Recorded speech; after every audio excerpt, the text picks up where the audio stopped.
how can we create sufficient density and still preserve architectural heritage, even in downtown districts of these modern megacities where development can happen so fast, and then we maybe look back and wonder what we did? Mm-hmm. I think that's a major challenge for existing urban areas, and I think urban areas which are currently on the rise will face that in future as well. So I think cities like Dubai and Abu Dhabi, they will face significant challenges in the future to preserve their urban spaces and create context for their tall buildings. When you look at cities like the classic European cities, some cities like Paris, for example, they have a very strong policy on restricting tall buildings and preserving the historical heritage. Cities like London, they face that head on and trying to resolve that dynamic clash between the historic and the new buildings that are being built.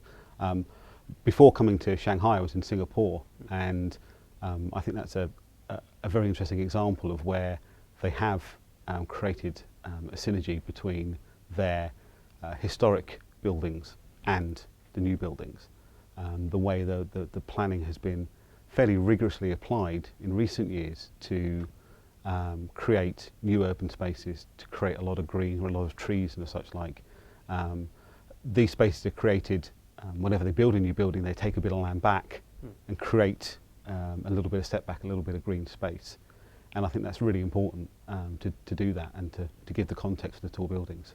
Are there other policies in Singapore or elsewhere that you think could be applied or adapted or should be adapted more broadly? Or is it pretty particular to each city? I think each city has to find its own way of creating the right urban grain. It has to be specific to that particular city. There's a lot of constraints as well. You've got to think about things like infrastructure and how that works.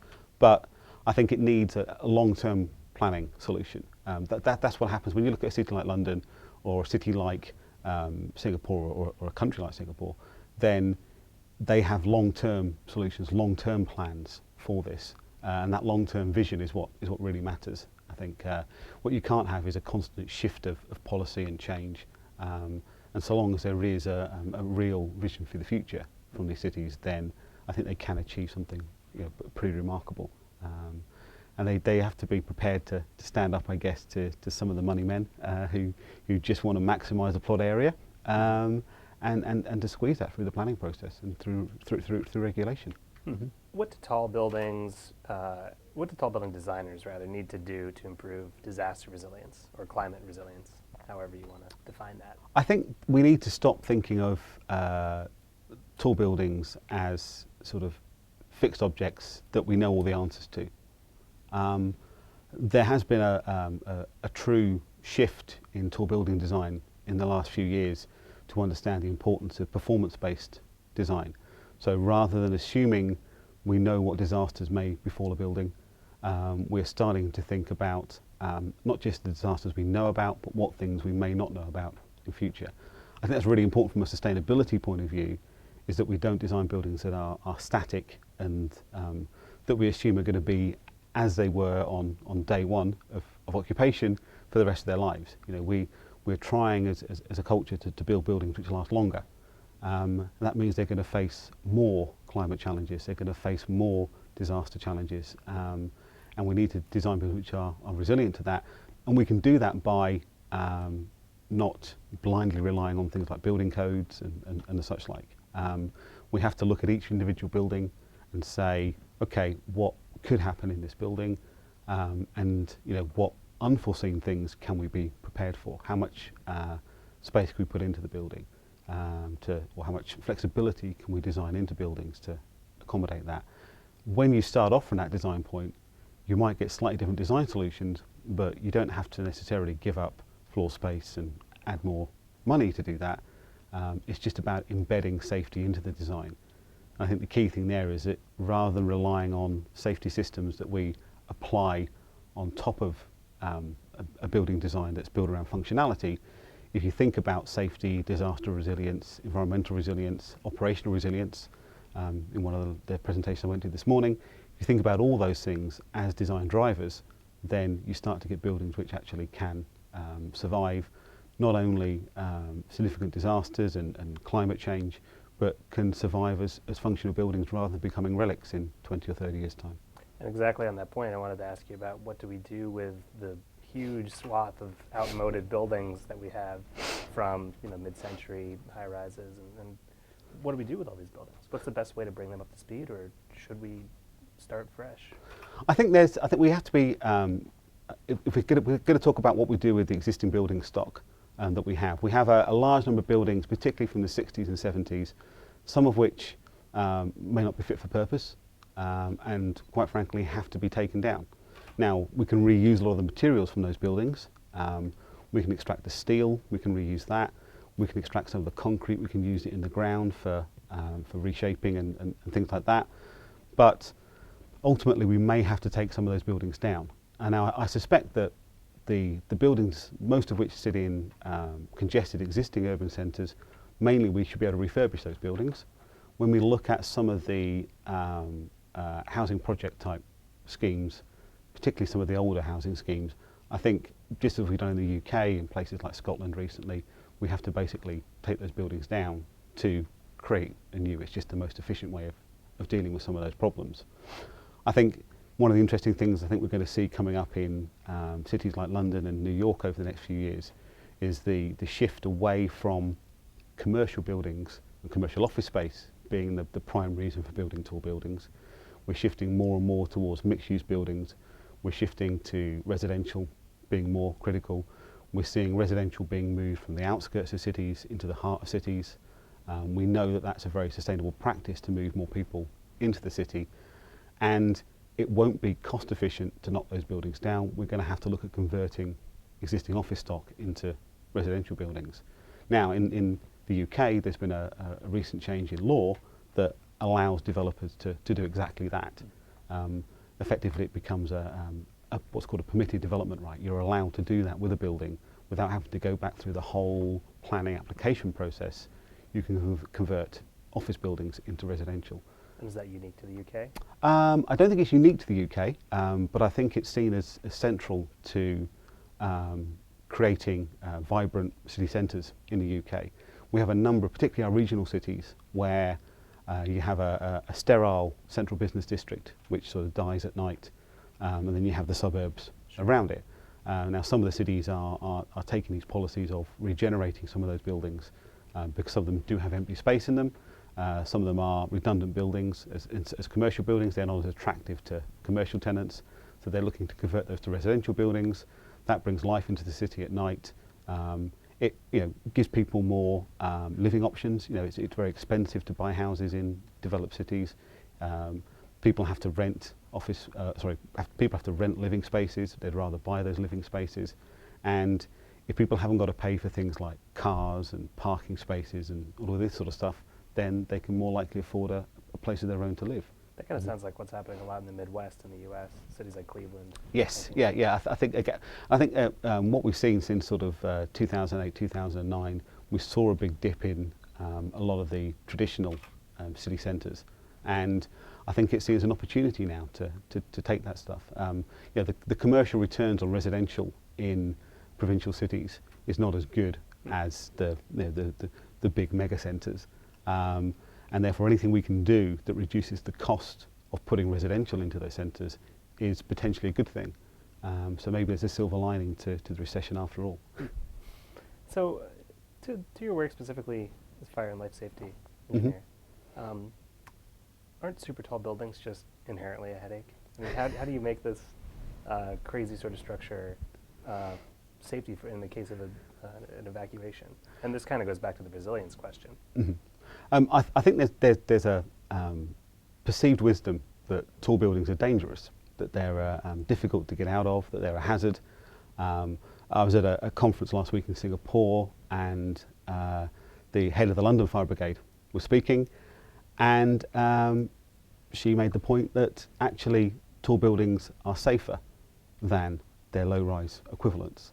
Tell us why. Well, as a fire and life safety engineer, I appreciate that tall buildings are safer. We know the statistics tell us that tall buildings are safer.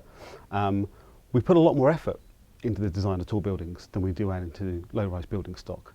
We put fire suppression systems in, we put in good staircase management systems. We care about it almost more. Because there's a perceived risk, we tend to care about it more.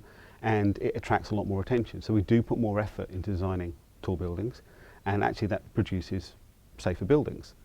If you take properly fire engineered buildings and performance-based design buildings where you are creating safety embedded into the design that's aligned with the operational needs of the building, if you take that into account in a tall building, you get a more efficient design, which is great because you're embedding efficiency and safety into the design, and then it's harder over time for that building to drift into an unsafe mode.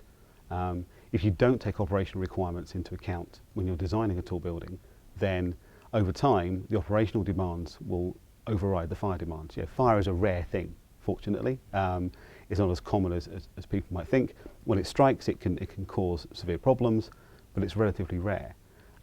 If you allow the rare occasion to dominate your design, then you interrupt operations. So what tends to happen is over time, operations will come along and dictate how the building works and functions, and the safety items kind of get left behind until there's a disaster and everyone starts worrying about the safety items again. So with tall buildings, if we design all this stuff in at the start and we make the effort to design the operation and the safety and harmony, then you create buildings which are inherently safe and survive as sustainable, safe buildings for a longer period of time. So when you start talking about super tall or mega tall or hyper tall buildings, or however we want to, whichever superlative we want to use, then we don't really know at the moment how to design those buildings safely. And we shouldn't arrogantly sit here and say, yeah, we know all the answers for this. What we need to think about is what are the challenges that very, very tall buildings will represent. What does a mega or hyper tall building look like in terms of safety? Well, they're unlikely to be, I think, these tall monolithic structures. My personal view is that the current crop of mega tall buildings that we're seeing designed at the moment, I don't think we'll see many more singular mega tall buildings of that type.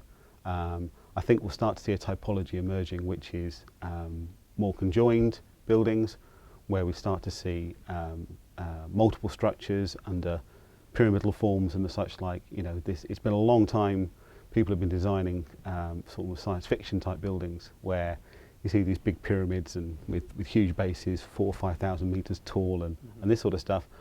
I think that stuff is going to come. I think we'll start to see a version of that in terms of, let's say, conjoined buildings with skywalks and the such like between them, because as we start building bigger footprint, taller buildings, people are going to live, work, maybe die in those buildings and never leave them.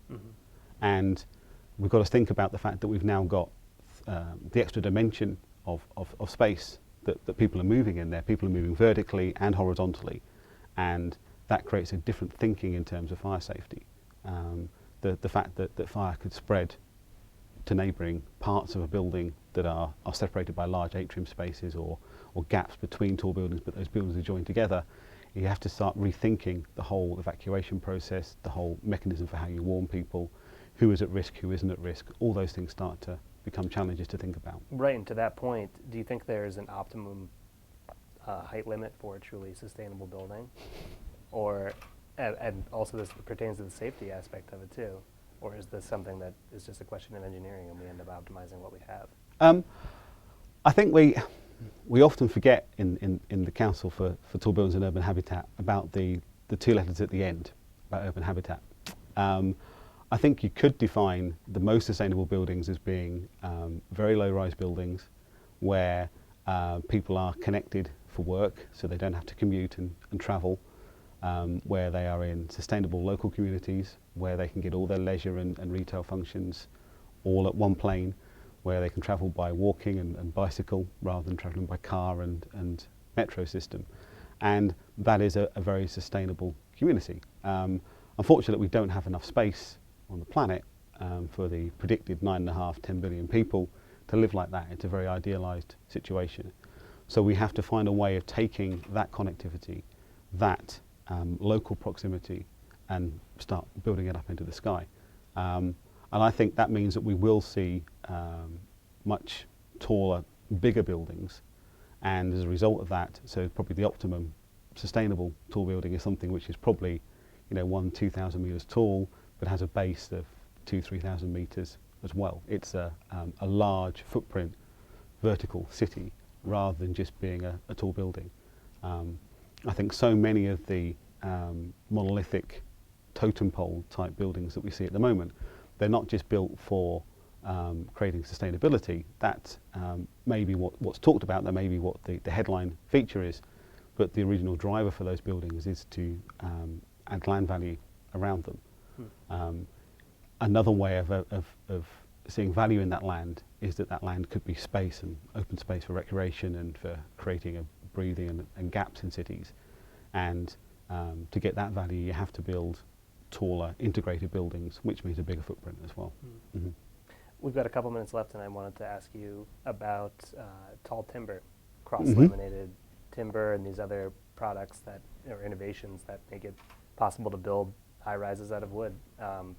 As a fire and safety engineer, this goes back to the perceived, dangers of something versus the statistically proven aspect of it. But what do you make of what some people are calling a rise or a trend in development and design of tall timber buildings? I think we're constantly looking for ways of creating more sustainable construction. There are new construction technologies which help with that. There's the extended use of recycled materials.